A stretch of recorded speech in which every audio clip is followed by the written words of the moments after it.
दोस्तों तो आखिरकार बिहार वोटर लिस्ट का काम पूरा हो चुका है। वोटर लिस्ट से 47 लाख मतदाता के नाम गायब हो चुके हैं। सबसे बड़ी बात जो सवाल उठ रहे हैं कि जहां बीजेपी मजबूत है, क्या वहां वोट बढ़ाए गए हैं?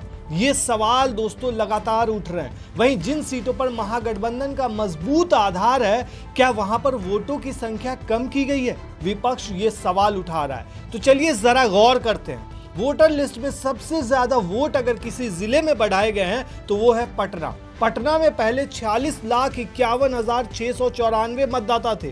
फाइनल रोल में 48,15,694 मतदाताओं के नाम शामिल हैं।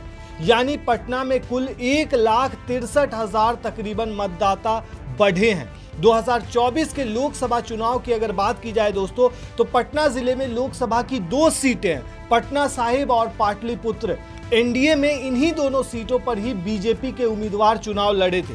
पटना साहिब से बीजेपी के रविशंकर प्रसाद चुनाव लड़े थे और उन्होंने 1,53,846 वोटों से जीत हासिल की थी, जबकि पाटलिपुत्र सीट से आरजेडी की मीसा भारती चुनाव जीती थी। उन्होंने बीजेपी के राम कृपाल यादव को 85,174 वोटों से हराया था। वहीं अब मुजफ्फरपुर जिले में पहले जहां 32,03,370 वोटर्स थे, वहीं फाइनल रोल में 32,91,478 वोटर आ चुके हैं। यानी इस जिले में 88,108 वोट बढ़े हैं। लोकसभा चुनाव में मुजफ्फरपुर सीट बीजेपी के राजभूषण चौधरी ने जीती थी। वहीं दोस्तों दरभंगा की बात करें तो पहले 27,99,852 वोटर्स थे यहाँ, अब ये बढ़कर 28,80,799 हो गए। यानी कि जिले में 80,947 वोटर्स बढ़े हैं। ये सीट भी लोकसभा चुनाव में बीजेपी के ही हिस्से में आई थी।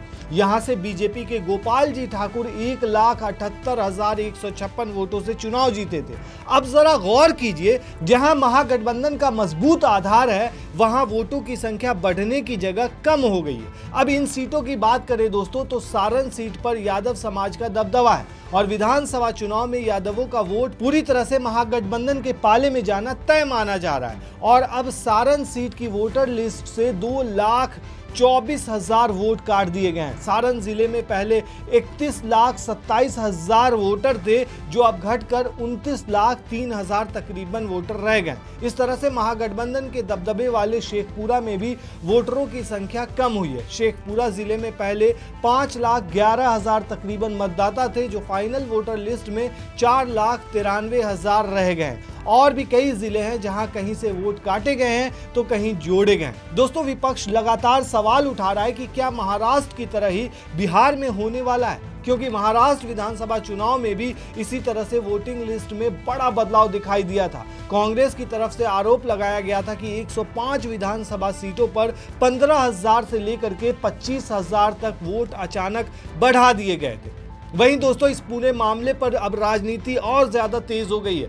करीब 47 लाख मतदाताओं के नाम हटने पर कांग्रेस सवाल उठा रही है, जबकि बीजेपी ने कांग्रेस और राहुल गांधी की वोटर अधिकार यात्रा को लेकर तीखी आलोचना की थी। दोस्तों देखा जाए तो अंतिम सूची में कुल 7,42,00,000 मतदाता हैं तकरीबन, जबकि 24 जून को यह संख्या 7,89,00,000 थी। इस तरह करीब 47 लाख मतदाताओं के नाम सूची से हटाए गए। दोस्तों योगेंद्र यादव ने इस पर सवाल उठाते हुए क्या कुछ कहा वो देखिए। गणित तो ठीक है, ड्राफ्ट सूची के 7,24,00,000 में से काटे गए 3,66,000 और जोड़े गए 21,53,000, तो कुल हुए 7,42,00,000।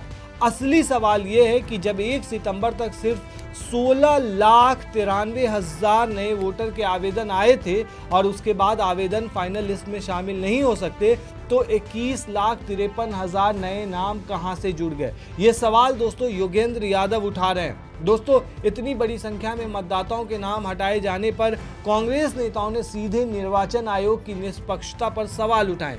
कांग्रेस के वरिष्ठ नेता मनीष तिवारी ने एक्स पर लिखा है कि बिहार की अंतिम मतदाता सूची से हटाए गए 37 लाख मतदाता कौन है। लेकिन दोस्तों इन सब के बीच नीतीश कुमार को भी लोग लपेटे में ले रहे हैं। फाइनल वोटर लिस्ट में सुप्रीम कोर्ट का डर साफ साफ दिखाई दिया है दोस्तों। क्यों?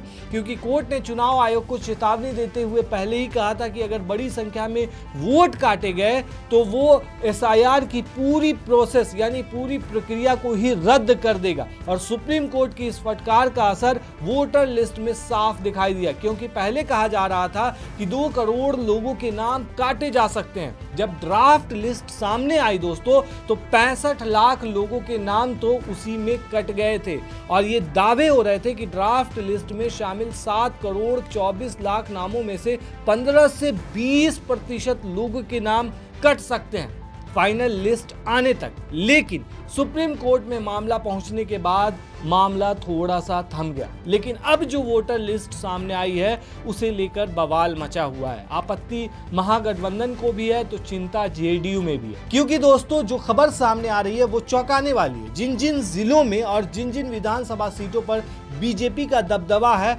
वहां कहा जा रहा है कि वोट बढ़ाए गए हैं, लेकिन जिन जिलों पर जेडीयू और महागठबंधन का मजबूत आधार है वहां वोटों की संख्या में बहुत ज्यादा बढ़ोतरी नहीं देखी गई है, बल्कि कमी देखी गई है। वोटर लिस्ट में सबसे ज्यादा वोट अगर किसी जिले में बढ़ाए गए हैं तो वो है पटना दोस्तों। मुजफ्फरपुर में भी बढ़ाए गए हैं, दरभंगा में भी, नवादा में भी, खगड़िया में भी। मतलब कहा जा रहा है कि जिन जगह से बीजेपी मजबूत है वहां वोट बढ़े हैं। और सारण की बात करें, शेखपुरा की बात करें तो ये वो बेल्ट है जहां महागठबंधन काफी ज्यादा मजबूत है, तो यहाँ घटे हैं। लेकिन ऐसे कई सीट होंगे जो आप कह सकते हैं दोस्तों जहां महागठबंधन मजबूत है वहां बढ़े भी होंगे सीट। लेकिन जो सवाल उठ रहे हैं इन सब सीटों पर उठ रहे हैं, तो दोस्तों आपने देखा होगा अभी हाल में ही जिस तरीके से एसआईआर प्रक्रिया हो, राहुल गांधी जिस तरीके से चुनाव आयोग को लपेटे में ले रहे हैं, वो लगातार कह रहे हैं कि परमाणु बम फोड़ रहे हैं और इस तरह की बातें कर रहे हैं और वो प्रूफ के साथ जो दिखा रहे हैं, तो उस पर कहीं ना कहीं चुनाव आयोग ने जो अपना बयान दिया है, जो